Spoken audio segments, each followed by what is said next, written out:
Olá, paz do Senhor a todos, sejam Paz do Senhor. bem-vindos. Hoje nós vamos dar continuidade ao estudo escatológico e hoje nós estaremos falando do arrebatamento da igreja.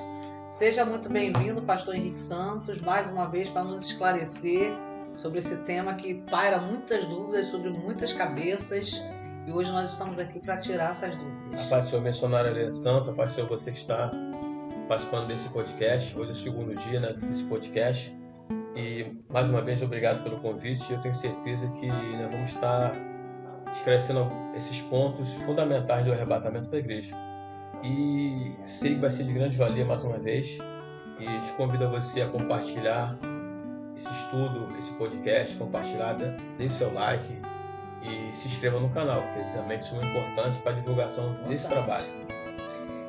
Então vamos começar. Qual é a abrangência dessa expressão últimos dias? Antes de responder, mais uma vez vamos estar lendo um texto, que sempre é importante. Estar lendo o texto, estar baseando a nossa vida na palavra de Deus. Primeira carta do apóstolo Pedro, no capítulo 4, vamos estar lendo a partir do versículo número 7. Primeira carta de Pedro, capítulo 4, versículo 7. O que Pedro escreve aqui na primeira carta ou primeira epístola? Capítulo 4, versículo 7. E já está próximo o fim de todas as coisas. Portanto, sede sóbrios e vigiai em oração. Quando fala arrebatamento da igreja, o que vem à nossa memória? Acontecimentos dos últimos dias. Na questão de última hora. E quando você lê 1 João, na primeira epístola de João, capítulo 2, versículo 18, o que João está escrevendo? Filhinhos, já é chegada a última hora. Ou seja, a última hora já está chegando, já é chegada, já está próximo à última hora. E quando você lê Hebreus, capítulo 1, versículo 1, o que o escritor de Hebreus diz? Havendo Deus antigamente falado de muitas vezes e de várias maneiras aos pais, pelos profetas, falou-nos nesses últimos dias, nessas últimas horas, pelo Filho. O arrebatamento da igreja é eminente e não depende de sinais, porque o que nós temos observado no decorrer da história humana? Que fome, peste, terremoto, como está elencado lá em Mateus capítulo 24, isso acontece há muitos anos atrás. Sempre teve fome, sempre teve peste, sempre teve terremoto em vários lugares do mundo. Então, muitas vezes a pessoa fica presa a sinais, fica preso a sinais, fatos, fica preso e se esquece que o arrebatamento é iminente. Porque quando falamos de acontecimentos e fatos do arrebatamento da igreja, podemos ver anúncios e indicativos que vão fazer com que isso aconteça. O primeiro indicativo que aconteça está escrito na palavra. A Bíblia diz que vai ser no abrir e fechar de olhos. Não tem como calcular. Então o que eu tenho que guardar no meu coração? Que a qualquer momento vai ser algo eminente, a qualquer momento o arrebatamento da igreja vai acontecer. E o que eu preciso fazer? O que eu preciso colocar no meu coração? Preciso estar preparado para esse evento. Porque esse evento vai ser muito rápido. As pessoas que deixam sempre para depois, eu me preparo amanhã, deixo para depois, é complicado. É muito complicado. Você vê que quando fala de últimos dias também, últimas horas, você vê que quando o profeta menor Joel, no capítulo 2, versículo 28, versículo 29, o que ele falou? Derramarei o meu espírito sobre toda a carne, sobre todas as pessoas, vossos filhos e vossas filhas profetizarão, os velhos terão sonhos, e os vossos jovens terão visões, e vou derramar meu espírito nesses dias finais. Aí você vê lá Pedro, no livro de Atos dos Apóstolos, capítulo 2. Pedro usa a mesma linguagem de Joel, sobre o derramamento do espírito nos últimos dias.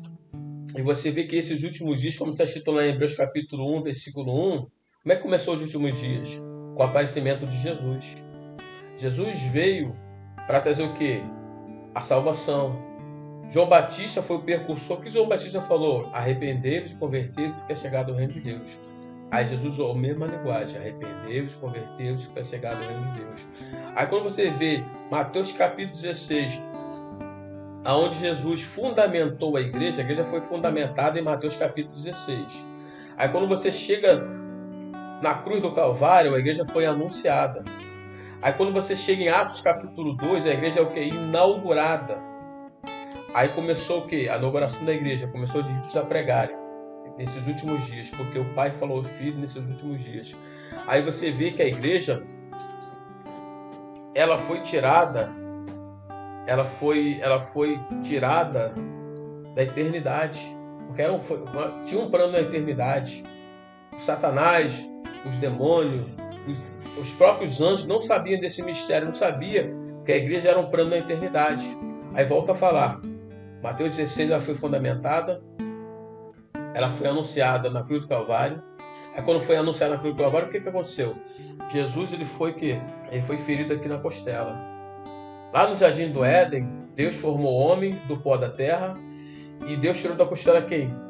A mulher chamada Eva. Interessante, pastor. Eva, ela foi tirada da costela de Adão lá no Jardim do Éden. E Jesus foi ferido na costela, aonde a igreja foi anunciada. Aí você vê que a igreja está caminhando desde essa época.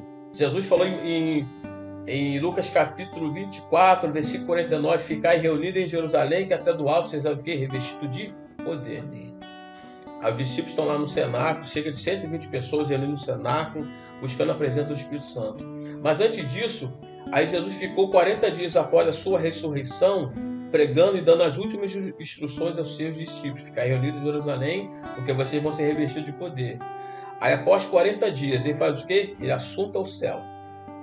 10 dias depois da sua ascensão aos céus, desce quem? O Espírito Santo. O Espírito Santo enche o quê? Os apóstolos e as pessoas estão reunindo lá no cenáculo. E eles começam o quê? A pregar a palavra, porque teve que a inauguração da igreja. Então é importante, nesses últimos dias, ficarmos atentos. É importante que o servo de Deus ele possa estar percebido que o arrebatamento será uma questão muito rápida. E o que é o arrebatamento da igreja? O arrebatamento da igreja que nós falamos na aula anterior, 1 Tessalonicenses capítulo 4, versículo 17. Depois que os mortos ressuscitem primeiro, os que ficarem vivos serão o quê? Arrebatados. Mas antes seus corpos serão o quê? Transformados em um corpo glorificado. Tem um versículo que diz que carne e sangue não herdará o reino. Então seja por isso que vamos ter os corpos transformados. Transformado. E você vê que o profeta Daniel, no capítulo 12, ele dá uma alusão, uma ideia, que como será esse corpo transformado, esse corpo glorificado? Será semelhante às estrelas, será semelhante aos astros do céu, ou seja, será um corpo reluzente, um corpo de muita glória. E Paulo também, ele escreve aos Coríntios essa questão de um corpo glorificado, um corpo que será um corpo incorruptível. Um corpo que não será esse corpo aqui, ó. Não vai ter mais dor, mais... Nada, sofrimento, sabe, nada. Vai ser um corpo totalmente, digamos assim, usando essa linguagem, imune a essas coisas. Vai ser um corpo totalmente glorificado, um corpo, sabe, maravilhoso. E arrebatamento, você vê que o arrebatamento é o quê? É agarrar, é reivindicar para si, é tomar para si, ou seja, quem estiver na posição vai ser agarrado, quem estiver na posição vai ser tomado para si, para quem? Vai ser tomado para Deus. Então esse termo grego, harpazo, significa isso? Exatamente, significa agarrado, tomado para si ou arrebatado. E você vê que no latim a palavra arrebatamento é raptare, ou seja, levar, raptar, saquear, apoderar-se. Então, existe tanto essa linguagem no grego como a linguagem no latim, ou seja, agarrar, ser tomado para si, ser apanhado, se apoderar de algo. Então, Deus ele vai tirar as pessoas da terra. É como se a igreja fosse raptada por Cristo? Exatamente, a igreja vai ser raptada. Alguns estudiosos dizem que é como um arpão que vai vir, né? Tem um peixe, vai vir, pega e puxa o peixe, tira o peixe. Harpazo. Daí é um arpão, vai tirar a igreja desse segmento humano aqui, terreno, corrupto e muito corrupto. Infelizmente, a corrupção veio desde a época de Noé, ou até um pouco antes. Então a corrupção, você vê que a corrupção é algo que, infelizmente, isso está entranhado no ser humano. E também quando fala de arrebatamento, você vê também tem outra palavra grega, que é parousia ou parousia, que quer dizer manifestação e aparecimento. A igreja vai ver a manifestação de Cristo, vai ver o aparecimento de Cristo e ela vai ser tomada. Ela vai ver a manifestação de Deus. Aí, quando fala de arrebatamento, está falando que da segunda vinda de Cristo. A segunda vinda de Cristo é dividida em duas partes. A primeira parte, a igreja vai ver Cristo. Cristo vai vir invisível para o mundo, mas visível para a igreja. E a segunda parte da segunda vinda de Cristo, ele vai vir como a igreja visível para todo o mundo. Então, o que eu preciso ter, missionária? Você que está participando desse podcast. Eu não posso seguir esse rudimento do mundo, essa doutrinação errada, porque muitas pessoas falam, mas isso é mentira. Vai ser arrebatado um povo, isso é mentira. O arrebatamento da igreja é real, vai acontecer. E eu falo para você, não queira pagar para ver, não queira pagar. E como será isso? Como será o arrebatamento? Volto a falar, vai ser no abrir e fechar de olhos. Jesus usa essa linguagem, estarão dois no campo, trabalhando, semeando, plantando. Um vai ser tirado, o outro vai ser deixado. Ou seja, aquele que está preparado, aquele que está na posição, seguindo a Cristo, vai escutar o negando toque, a si mesmo, vai escutar o toque do alarido, vai escutar o toque da trombeta. E quem tiver de qualquer maneira, infelizmente vai ficar. Quando você fala de arrebatamento da igreja, Jesus deixou assim algumas passagens bíblicas que falam de arrebatamento da igreja. Existe uma passagem na Bíblia de João capítulo 14, que ele falou, não se turbe o vosso coração, creis em Deus, creis também em mim, porque na casa do meu pai há muitas moradas. Se não for assim, vou preparar-vos lugar, porque aonde estiver, servais vós também. Na casa do meu pai não tem muitas moradas, por que vai preparar morada? Nós aprendemos pelo estudo teológico, que teologia é muito importante. Muitos pensam que teologia faz o homem ser fraco. Não, pelo contrário, a teologia é estudo sobre Deus, estudo acerca de Deus, faz com que o homem se aproxime mais de Deus, através do quê? Do conhecimento. Então, o que é vou preparar lugar? Já não tem lugar? Quando faz essa questão, vou preparar lugar, e vai preparar o quê? O caminho. E quem é o caminho? Jesus. Ele é o caminho, ele é a verdade e ele é a vida. Quem estiver no caminho vai herdar as mansões celestiais. Quem estiver no caminho vai ser arrebatado. Agora, quem não quiser seguir esse caminho, a Bíblia diz que existe dois caminhos. Caminho da porta larga e o caminho da porta estreita. O caminho da porta larga é fácil entrar, fácil ficar e fácil permanecer, mas que conduz à perdição e ao tormento eterno. Agora, o caminho estreito é difícil de entrar, difícil de ficar, difícil de permanecer, mas que conduz à salvação, conduz à vida eterna. E outra passagem, Filipenses capítulo 3, versículo 20, versículo 21, que diz assim, mas a nossa cidade está onde? Nos céus, de onde também esperamos o Salvador. E nossos corpos abatidos serão transformados num corpo glorioso, segundo o seu poder, segundo a sua eficácia, e nós não iremos ser sujeitados também a esses danos aqui que o ser humano está sempre sujeitado. Então, quando a igreja for arrebatada, o corpo vai ser glorificado, vai ser o corpo transformado. O corpo abatido não vai existir mais. Então, existem outras passagens sobre o arrebatamento da igreja e que nós não podemos confundir, porque existe uma doutrinação que nós não acreditamos. Nós somos pentecostais, somos assembleanos, respeitamos a opinião e a diversidade de cada pessoa. Tem pessoas que acreditam que a igreja passará pela tribulação. Tem pessoas que acreditam no pós-tribulacionismo, no mid-tribulacionismo, mas nós, assembleanos, pentecostais, acreditamos no pré-tribulacionismo. Porque tanto o apóstolo Paulo como o apóstolo Pedro, ele fala que Deus irá nos livrar da ira vindoura. Irá nos livrar da ira que vai acontecer aqui na terra e vai nos poupar para sermos salvos. Está falando de quem? Está falando da igreja. Então a questão pós-tribulacionista, isso aí já cai por terra. Volto a falar. Quem acredita no pré-tribulacionismo ou quem acredita no pós-tribulacionismo será salvo. Só que é uma questão que não é certa. O pré-tribulacionismo está na Bíblia, em várias passagens.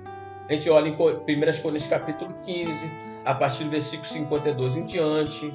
O livro que nós lemos aqui, recitamos, fala também sobre isso. A questão de João capítulo 14, Filipenses também, capítulo 3, versículo 20 em diante, fala a questão de arrebatamento da igreja. Qual o significado de alarido, voz de arcanjo e trombeta de Deus? O alarido ele era muito entoado e era muito utilizado nas guerras passadas. O Império Romano usava isso, alguns impérios, que alguns relatam também, como o Império Assírio, o Império Babilônico. Algumas pessoas dão esse relato que existia esse alarido, que era um grito. Os generais, os governadores, vamos dizer assim, os líderes, né, daquele reino, os príncipes, eles davam um grito, era um brado, um alarido, vamos à guerra. Que anunciar, vamos à guerra, vamos avançar, vamos conquistar. Imagine quando a igreja for arrebatada. Vai ter entoado o toque do alarido, com voz de arcanjo. Os salvos irão escutar.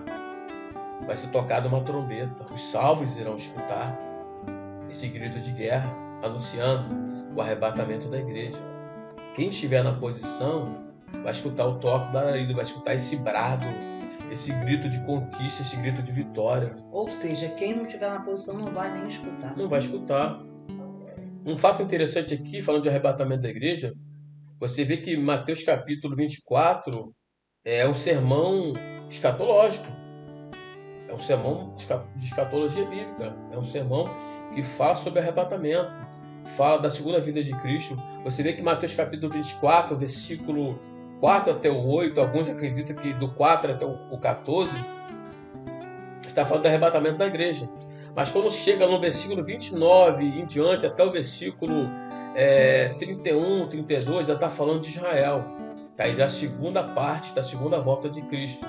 Porque quando chega no versículo 24 em diante, o versículo 29, perdão, no capítulo 24, está falando de eleitos, está falando de escolhidos. Quem são esses escolhidos, esses eleitos?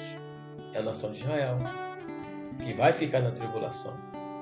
Mas para que serve a tribulação? Às vezes, algumas pessoas ficam na dúvida. A tribulação ela é por dois pontos. Primeiro, para apertar Israel, para trazer Israel para a presença de Deus, voltar para a presença de Deus, porque na tribulação eles vão reconhecer que Jesus veio, que Jesus é o Messias, veio, e eles o rejeitaram. E outro ponto da tribulação é para poder apertar a humanidade, para que seja cobrado todos os pecados, todas as atrocidades que foram cometidas. E aqueles que não estavam preparados ficaram, mas agora que ficou, se arrependeram. E dizem também que o Espírito Santo vai ser retirado ou não? Não, o que acontece? Vamos por parte aqui. Os que ficaram, infelizmente, que conhecem a palavra, mas acabaram deixando a palavra de lado e infelizmente ficaram, haverá salvação. Até metade da tribulação haverá salvação, porque a tribulação é dividida em duas partes. E como se dará essa salvação? Né? Vamos por parte. A tribulação é dividida em duas partes. Primeiro, tribulação e depois grande tribulação. Os primeiros 1260 dias, ou 42 meses, ou os 3 anos e meio iniciais, tribulação. Depois, 1260 dias, ou 42 meses, e os últimos 3 anos e meio, grande tribulação. Que dá um total de 7 anos. 7 anos, que é a última semana das 70 semanas do anel. Também isso aí já é um... Que é o intervalo de 69 para 70. Isso aí, já é um estudo lá para frente que é dividido em 3 partes. Então, quem ficar, haverá salvação ainda até a metade da tribulação. João viu uma multidão se achegando e clamando ao trono de Deus. São o quê? São os remanescentes que ficaram na tribulação, mas não negaram o nome do Senhor e foram salvos. Morreram decapitados, foram mortos de todo tipo de que você imagina e não imagina, mas foram salvos. A questão do Espírito Santo. O Espírito Santo, na Antiga Aliança, ele vinha de forma esporádica. Ou seja, só de vez em quando. Ele vinha, tem texto que o Espírito Santo vinha, tomava seus servos, ou outra linguagem, ele possuía seus servos, depois Ele saía de forma esporádica. Na tribulação, como é que vai ter salvação? Porque o Espírito Santo vai exatamente de forma esporádica, como ela na antiga aliança. Porque se o Espírito Santo for embora, quem é que vai convencer o homem do pecado e do juízo de Deus? Então o Espírito Santo vai agir de forma esporádica, como era na antiga aliança. Não vai mais morar no homem. Não vai, ele vai agir de forma esporádica. Então ele vai convencer o homem, só que o homem vai ter que lutar. Porque hoje está difícil, imagina o período da tribulação. Melhor ser é que nós vamos ver aí nos próximos podcasts. Selo, taça, trombetas, as pragas, o juízo de Deus que virão sobre a terra. Então vai ser uma questão muito complicada. Corpo glorificado, o que é? A gente tem só uma ideia, uma noção. É o que eu falei, Daniel capítulo 12 fala sobre essa questão, como será o corpo glorificado. Filipenses capítulo 3 nós vemos o quê? Que o corpo será um corpo glorificado. Então, esse corpo abatido será transformado. Um corpo imortal. Corpo imortal. Paulo fala de um corpo incorruptível, ou seja, não vai ter mais ação do pecado, não vai ter mais ação de doença, enfermidade, questão que assola o homem, tantas enfermidades. Vai ser um corpo totalmente especial, digamos assim. E Mateus capítulo 13, versículo 44 diz o seguinte: então os justos resplandecerão como o sol. Tem como olhar para o sol? O corpo do justo vai ser semelhante ao sol, vai resplandecer como o sol, né? Daniel fala que o corpo do justo é como estrelas que vão resplandecer com fulgor como o firmamento. Tem como calcular isso, sabe? Assim, desenhar isso? Algo maravilhoso, algo lindo. É por isso que o apóstolo Paulo falou, né? Coisas que estão preparadas lá, que o olho do homem nunca viu, o ouvido nunca ouviu e nunca passou pela mente humana. É coisa grandiosa, né, pastor? E Paulo fala em Romanos capítulo 13, versículo 11, que a nossa salvação está muito mais perto do que nós imaginamos.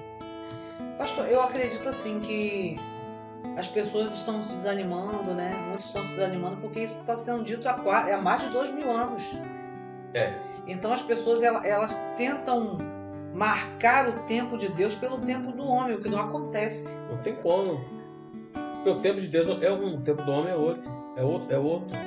Você vê que os pensamentos do homem são diferentes dos pensamentos de Deus. Os caminhos dos homens são diferentes dos caminhos de Deus. O caminho de Deus é reto, o pensamento dele é reto. O caminho do homem é falho. O pensamento do homem, ele está sempre variando, está sempre mudando. Infelizmente, muitos mudam pela questão errada, pela questão que está piorando. Então, nós precisamos ter o que em mente? O arrebatamento é iminente.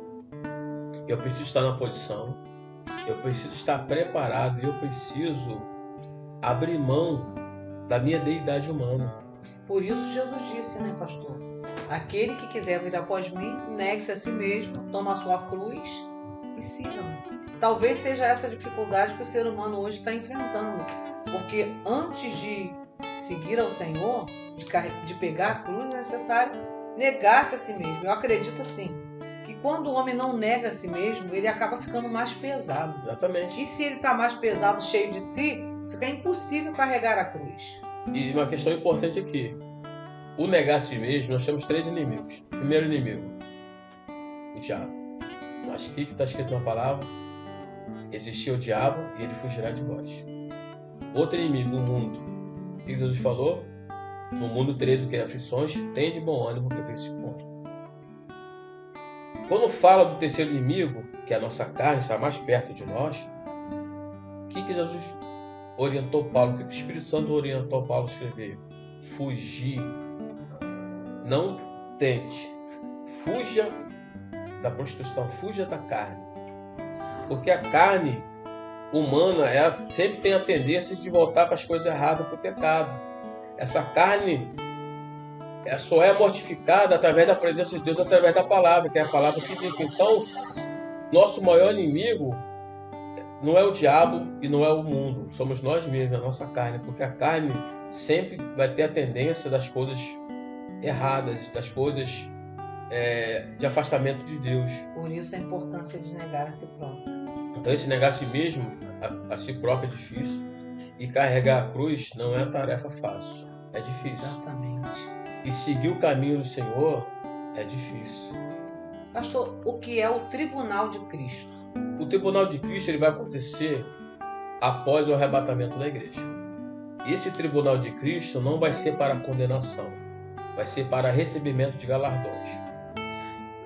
O apóstolo Paulo escreve em Romanos capítulo 14, versículo 10, o que Paulo está falando? Mas tu, por que julga teu irmão? Ou tu, também por que despreza teu irmão? Pois todos havemos de comparecer ante o tribunal de Cristo. Aí Paulo escreve em 2 Coríntios capítulo 5, versículo 10, o que Paulo está falando? Porque todos devemos comparecer ante o tribunal de Cristo, para que cada um receba segundo o que foi feito por meio do teu corpo, ou por bem ou por mal. E Apocalipse capítulo 22, versículo 12 diz o seguinte: cada um dará conta segundo as suas obras. Então o tribunal de Cristo é para recebimento de galardão.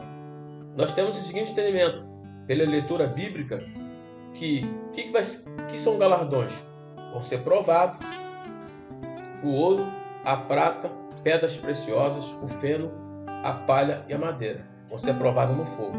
A palha, o feno e a madeira com certeza vão ser queimados. Agora, o ouro, a prata e as pedras preciosas vão ser jogadas no fogo. Isso fala da importância da obra. E vão resistir.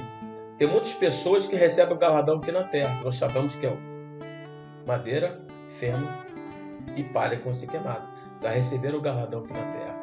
E eu quero abrir um parênteses aqui. Quando eu faço a obra de Deus para a glória de Deus, o galardão está depositado no céu e eu vou receber no tribunal de Cristo.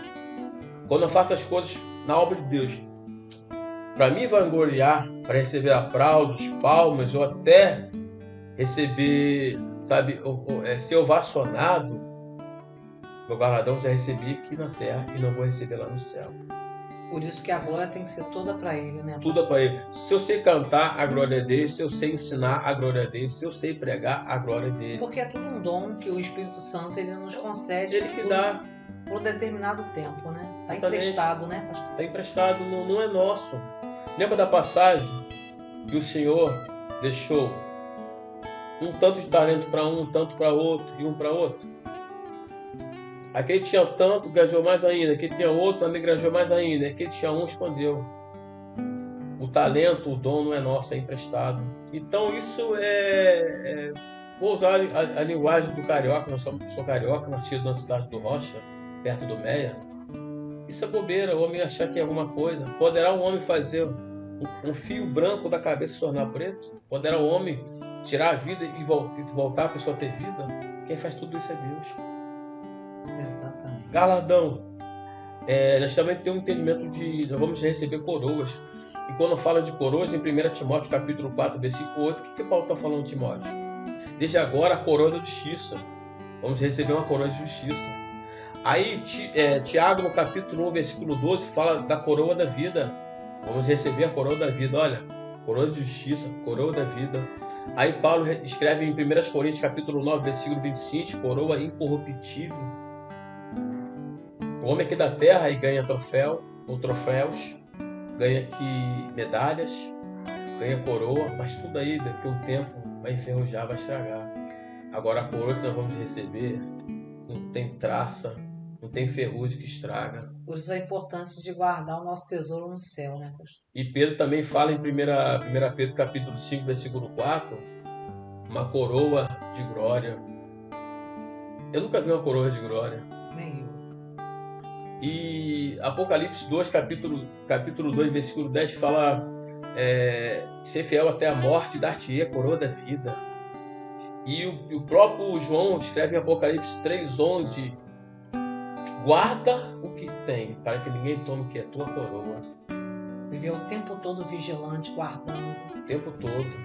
Mas infelizmente tem muitas pessoas missionárias que não acreditam. Eu acredito no arrebatamento da igreja. Eu acredito no tribunal de Cristo para recebimento de galardão. E depois tem outro evento também muito glorioso, que são bodas do Cordeiro. Como é que é a boda do Cordeiro? A boda do Cordeiro é o casamento da igreja, a coroação. Tem uma passagem na Bíblia que Damasceno Eliezer, ele a pedido de Abraão, ele foi procurar uma noiva para o seu filho Isaac.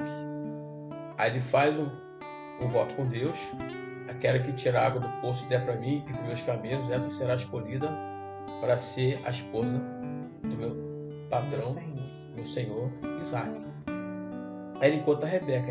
Rebeca faz a mesma coisa que tinha falado com Deus: pega água, dá para ele e dá para os seus camelos. Aí ele pega a Rebeca e leva para onde? Para a tenda de Sara, onde estava quem? Estava Isaac. Damasceno Eliezer está tipificando, representando o Espírito Santo. Isaac é o noivo, é o cordeiro, é Cristo. E Rebeca está tipificando e representando a igreja. O Espírito Santo, ele veio buscar uma noiva para o Cristo, que é a igreja. E o Espírito Santo vai conduzir a igreja para o céu, para a presença para onde estiver o noivo, o Cordeiro, nosso Cristo, nosso Senhor. E as bodas do Cordeiro, em Apocalipse capítulo 19, fala que essa noiva, ela vai se aprontar e ela vai ser vestida de linho fino, puro, resplandecente, porque o linho fino são a justiça do santo. Então, Paulo escreve aos Efésios, uma igreja santa e imaculada, uma igreja sem mancha, sem ruga, uma igreja que vai ser arrebatada, que vai morar no céu, com vestes, digamos assim, de justiça, que os santos irão ser vestidos. Então fala do casamento. Como é que é o casamento no segmento judaico? A gente vê alguns pontos do casamento judaico que também estão representando como será o casamento da igreja. O jovem, quando ele completa 13 anos de idade, ele adquire a maioridade. Isso o menino. A menina com 14 anos de idade. O jovem, quando ele adquire 13 anos, ele vai participar de um ritual chamado Bar Mitzvah. Esse Bar Mitzvah, ele vai decorar 613 preceitos da lei. Imagine, um adolescente que adquire a maioridade e vai decorar 613 preceitos da lei. Aí ele está pronto para casar. Ele vai, o pai da noiva já sabe, o pai dele já sabe, é tudo já combinado. Então ele chega na casa da noiva e faz o quê? É tipo uma cerimônia, né? Uma cerimônia. Ele bate na porta. Aí quando ele bate na porta, o que acontece? Ele vai e pergunta para a noiva: quer se casar comigo? Ela vai e fala sim. Aí ele vai e está trazendo um suco da uva, entrega, ela pega e começa a beber. Aí ele vai, pega uma carta, um contrato, começa a falar um poema para aquela jovem. Ele sai e fala assim: olha, vou preparar lugar na casa do meu pai para que eu possa morar contigo lá. E ele vai embora. Aí passa um tempo, aí os seus amigos chegou o momento do casamento. Um amigo vai na frente e dá o grito, digamos, dá o alarido. E ele vai com uma candeeira e ele vai dar o grito e fala assim: olha, lá vem, o noivo está chegando, lá vem o noivo. A noiva está se preparando, ela vai, cabe se preparar, pega essa lamparina e sai ao encontro do noivo, junto com esse rapaz, com esse jovem, e vai se encontrar com o noivo. Ele vem... Então, o sinal para que a noiva saiba que o noivo está chegando é o grito... É o grito do alarido. É o anúncio. O anúncio do amigo. Mas essa noiva tem que se preparar. Quando ele fala: vou preparar o lugar na casa do meu pai, essa noiva está em casa já se preparando para o casamento. Puxa esse mundo espiritual. Jesus veio na terra, eis que estou à porta e bato. Quer se casar comigo? Sim. Aí nos tirou da prostituição, da lasciva, das drogas, do mundanismo e das coisas erradas dessa terra. Quer se casar comigo? Quero. Vou para casa do meu pai e preparar o quê? O lugar, vou preparar o caminho. E ele vai. E a noiva tem que fazer o quê? Tem que estar se preparando. Aqui a preparação. Aqui, ó.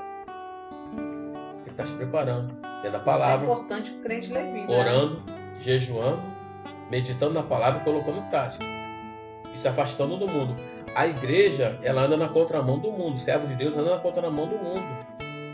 Porque a Bíblia diz, em Tiago capítulo 4, versículo 4, aquele que se constitui amigo do mundo, do sistema desse mundo, que é corrompido, se constitui que inimigo de Deus. Então o homem, a igreja, a noiva do Cordeiro precisa estar o quê? Preparada, vivendo uma vida de santidade, separação, totalmente inimiga do mundo. Se separando, se consagrando e se preparando para o casamento, porque o noivo vai chegar. Aí o amigo do noivo vai dar o grito, vai anunciar que o noivo está chegando, lá vem o noivo. E quem não estiver preparado, aí a gente lê Mateus capítulo 25, o que o texto nos diz? Existiam 10 virgens, 5 prudentes e 5 loucas. Ambas eram virgens, estavam vestidas de noiva, ambas tinham azeite nas lamparinas, mas somente 5 tinham azeite de reserva. Foi anunciado, foi dado o grito, o alarido, que o noivo estava chegando. Aí veio o noivo. As noivas estavam dormindo, se levantaram. As que eram imprudentes, loucas, que a Bíblia diz, o azeite estava acabando, não tinha mais azeite na reserva. Tiveram que fazer o quê? Tiveram que ir comprar.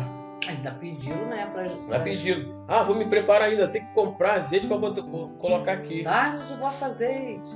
Mas não tinha como. Se desse, ia faltar para ambas. Então, as que estavam preparadas fizeram o quê? E vai comprar. Foram para o tálamo, foram para lugar separado para o casamento. A porta se fechou, eles bateram na porta, as outras, e não conseguiram entrar. Aí lembra da época de Noé? Foi anunciado que iria haver um grande dilúvio sobre a terra. Quem entrou na arca foi salvo. Quem ficou do lado de fora da arca pereceu. Noé conseguiu entrar na arca somente com a sua família, porque o restante da humanidade não quiseram entrar, não quiseram dar ouvido a Noé. Veio o dilúvio e matou a todos. A arca está tipificando essa questão também. Quem entrou na arca foi salvo. Quem estiver em Cristo vai ser salvo. É uma tipologia de Cristo. Uma tipologia de Cristo também. Então nós precisamos o quê? Precisamos estar preparados. Quem não estiver preparado vai ficar, a porta vai ser fechada. A igreja vai ver Cristo, vai ser arrebatada, mas antes, aqueles que morreram em Cristo vão ressuscitar primeiro e ambos vão se encontrar com Cristo nos ares. Aí vai ter todo esse cronograma que nós falamos aí.